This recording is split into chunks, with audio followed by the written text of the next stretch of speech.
BNP মানে ছাত্র দল ভিপি জিএস এজিএস পদে ভোট পেয়েছে কত? 5,708, 5,283, 5,064, অর্থাৎ ভোটের একটা সংখ্যার মিল আছে। ইট ইজ ক্লিয়ার যে এই ভোটগুলো তাদের, কোনো সন্দেহ নাই। কিন্তু শিবিরের এই ভোট নাই। শিবির ভোট হবে এই দেশে 2,500-3,000 টাকা পার হেড, কিন্তু তারা ভোট পেয়েছে কত? 14,042, 10,794, 11,772। এখানেও তাদের ভোটের সংখ্যার মিল নাই, মানে কাছাকাছি নাই। তাহলে ভোট কারা দিল? এখন বলবেন ছাত্রলীগ দিচ্ছে। ছাত্রলীগ যদি দিত তাহলে জগন্নাথ হলের ভোটটাও দেখতে হবে। জগন্নাথ হলের ভোটটা কি হয়েছে? শিবিরের ভিপি পাইছে 10, জিএস 5, এজিএস 7, ছাত্রদল 1276, এজিএস 1160। এখানে ছাত্রলীগের ভোট তাদেরকে দিছে, কোনো সন্দেহ নাই। কেন দিছে? ওরা মনে করে এই দলটাকে আওয়ামী লীগের বা ছাত্রলীগের বিকল্প। এখন বাংলাদেশে এখন যারা ছাত্রলীগ বা আওয়ামী লীগের বিকল্প যে দলটাকে মনে করবে, কোনো সন্দেহ নাই যে সেটা জুলাই চেতনা বিরোধী। এবং এবার বিশ্ববিদ্যালয়ের যে ভোটটা হয়েছে, আমি ব্যক্তিগতভাবে মনে করি তারা জুলাই চেতনা ধারণ করে যারা, এই মর্মে যাদেরকে বিশ্বাস করছে তাদেরকে ভোটটা দিচ্ছে। এখন আপনি প্রচার করে এই ভোটটা নিতে পারবেন না। কেন পারবেন না? জুলাই চেতনা মাত্র 14 মাস আগের ঘটনা, 14 বছর আগের নয়। ওই ছাত্রছাত্রীগুলো ভোট দিয়েছে, তাদের মস্তিষ্কের ভিতরে ঘুরতেছে। সে যখন যুদ্ধের মাঠে ছিল তখন দেখছে তার সামনে কে, পিছে কে, ডাইনে কে, বাঁয়ে কে, পাশের থেকে মারা গেল কে, সে চাষার পোলা না কোনো রাজনৈতিক নেতার পোলা না অন্য কোনো রাজনৈতিক দল, এটা তারা দেখেছে। সুতরাং তারা সিদ্ধান্ত নিছে কাদেরকে মনে করতেছে যে জুলাই শক্তির পক্ষে, জুলাই আন্দোলনের পক্ষে। এখন আসেন, প্রত্যেকটা দলের আবার ছাত্র দল বলে যান, তাদের মাদার পার্টি আবার আছে। আপনি মাদার পার্টি যখন বলে অভ্যুত্থানের কিছুদিন পর যে রাষ্ট্রপতিকে অপসারণ করে সাংবিধানিক সংকট হবে, এটার মানে জুলাই বিরোধী চেতনাটা। জুলাই বিরোধী না হলে হাসিনার একটা অংশকে আপনি সরাই দিতে গেলে সাংবিধানিক সংকট হবে, এটা যখন একটা দল বলে তখন তাদের গ্রহণযোগ্যতা বিশ্ববিদ্যালয় হারাবে।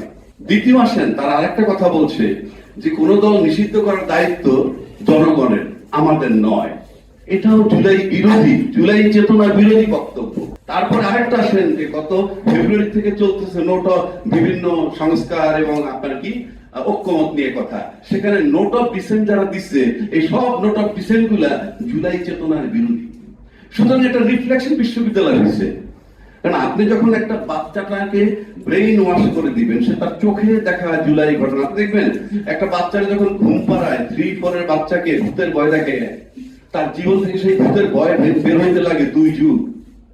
তা আপনি জুলাই চেতনা যেটা আপনার ভিতরে যাচ্ছে, 71-এর চেতনা 53 বছর লালন করছেন, আর এই দেশে সেই লোকগুলো জুলাই চেতনা 53 মাস লালন করার মতো সাহস নাই।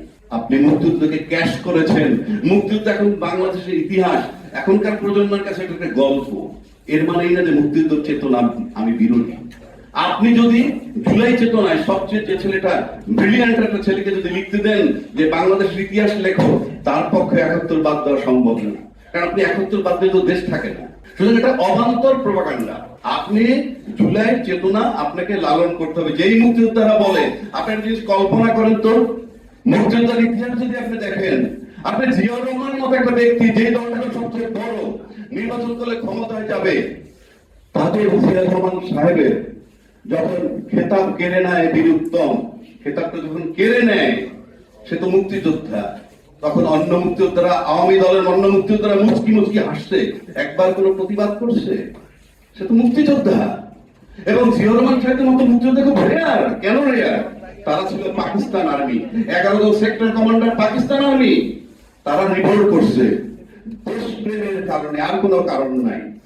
তারপর তার বিধবা পত্নী, উনি 2বার বা 3বার প্রধানমন্ত্রী ছিলেন, আমি বাদ দিয়ে দিলাম। উনি একটা ওই জিয়াউর রহমানের মতো একটা মুক্তিযোদ্ধার পত্নী, তাকে যখন মইনুল রোড থেকে বের করে দেওয়া হয়, তাদের কোটি কোটি সাপোর্ট, এক লোক জাহাঙ্গীর গেটের সামনে গিয়েও দাঁড়ায় নাই।